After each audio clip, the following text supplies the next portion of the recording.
안녕하세요. 하우스업입니다. 오늘은 등기부등본에 대한 내용을 좀 촬영을 해드릴까 합니다. PD님 혹시 등기부등본 속에서 혹시 궁금한 단어들 뭐 이런 것들이 있었어요? 네, 등기부등본 처음 봤을 때 다 모르는 단어더라고요. 하나씩 좀 차근차근 알려주시면 감사하겠습니다. 처음 접하면 좀 익숙하지 않은 단어들이 많이 나오죠. 표제부에 보면 근린생활시설이라고 단어가 있더라고요. 그렇죠. 네, 요거는 어떤 건가요? 건물 용도가 근린생활시설로 표기되어 있다면 주거용 건물이 아니라는 의미입니다. 근데 공동주택 및 근린생활시설로 이렇게 표기가 되어 있는 경우는 있어요. 이런 경우는 큰 문제가 없어요. 왜 그러냐면 주상복합이라는 의미로 해석을 하면 되거든요. 근데 건물에 따라서 전세보증보험 가입이 불가능한 경우가 있어요. 그러니까 이런 부분들은 잘 한번 체크를 해보시면 좋을 것 같습니다. 갑구에 가등기라는 단어가 있더라고요.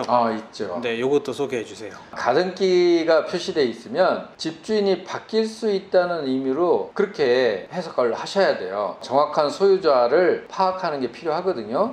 예를 들어서 소유권 이전 담보 가등기 이런 경우가 있다면 이제 돈을 빌려준 이후에 못 갚으면 집을 가져가겠다고 약속한 거거든요. 이런 경우는 좀 조심해야 되잖아요. 그래서 체크를 하실 부분이 꼭 필요하고요. 임대인이 바뀔 날짜를 정확하게 안 알려주고요. 넘어가려고 한다면 그런 물건은 좀 걸으시는 게 좋을 것 같다고 추천드리고 싶어요. 네, 그리고 갑구에 신탁이라는 단어도 있더라고요. 오늘 우리 PD님께서 다양하게 물어보시네요. 신탁 같은 경우는 정말 예의주시하고 봐야 돼요. 소유권에 신탁회사가 표시되어 있으면 소유권을 신탁사로 넘기고 대출받았다고 일단은 보셔야 됩니다. 자, 임대차가 진행되는 경우에요. 등기부상에 집주인인 신탁회사의 동의서를 반드시 받아야 하는 상황이 생기는 겁니다. 만약에 없으면 불법 점유자가 되거든요. 그래서 등기부상에 신탁회사가 있는 경우에는 반드시 신탁 원부를 발급받아서 신탁 종료라든지 아니면 적법한 임대 권한이 누구한테 있는지 이런 거를 꼭 확인하셔야 돼요. 신탁 원부에 그런 내용들이 있거든요. 네, 그리고 갑구에 압류랑 가압류라는 단어도 있던데요.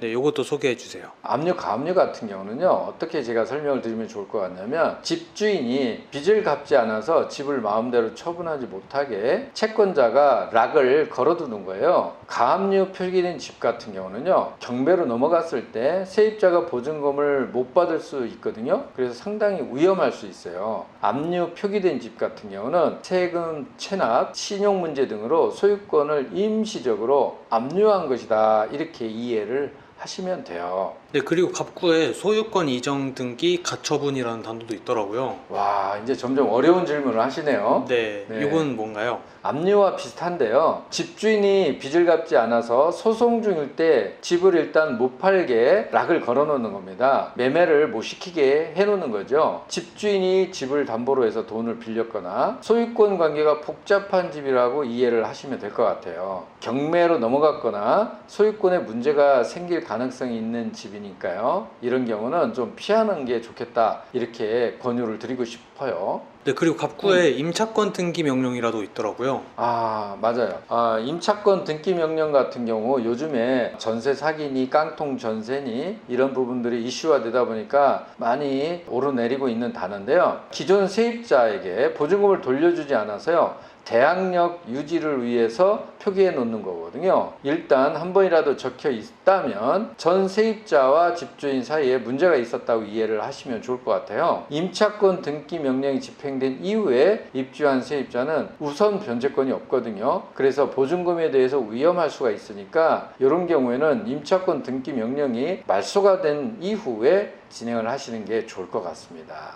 네, 그럼 이번에는 을구에 관련돼서 얘기를 해볼게요. 을구요? 네, 네네. 을구에 근저당권 설정이라고 있더라고요. 있어요. 요거는 어떤 건가요? 근저당권 설정 같은 경우에는 주택을 담보로 해서 대출을 끼고 집을 샀다 이렇게 이해하시면 좋을 것 같아요. 근저당권 설정이 안 돼 있는 게 좋은데요. 현실적으로는 사실 어려운 경우가 있어요. 왜냐하면 집을 살 때 빚 없이 집을 사시는 경우가 거의 없거든요. 근저당권 설정이 대부분 돼 있는데요. 근저당권 설정 금액에 전세 보증금을 합쳐서요. 집 시세 대비 60에서 70%까지는 뭐 그렇게 크게 걱정 안 하셔도 될 것 같아요. 제가 통상적으로 말씀드리기를 근저당권 설정 금액에 전세보증금 합쳐서 80% 이하로 가급적이면 거래를 하셔라 이렇게 말씀을 드리는데요. 중요한 건 계약하실 때 주변 시세를 정확하게 파악하셔야 됩니다. 그렇지 않으면 80%라는 숫자나 이런 것들이 의미가 없어져요. 깡통 전세를 차단할 수 있는 방법은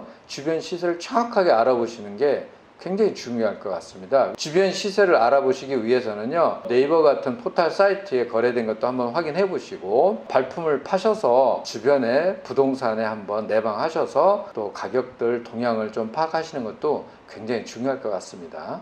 자, 피디님 어떻게 좀 도움이 되셨어요? 네, 앞으로 집 살 때 이런 거 다 체크하면서 사야 될 것 같습니다. 조금이라도 도움이 되드렸다면 보람을 느끼네요. 자, 지금까지 등기부 등본 속에서 나오는 단어들에 대해서 좀 설명을 드렸는데요. 저희 구독자님들께 조금이나마 도움이 됐으면 좋겠습니다. 지금까지 저희는 부동산 전문 유튜브 채널 하우스업이었고요.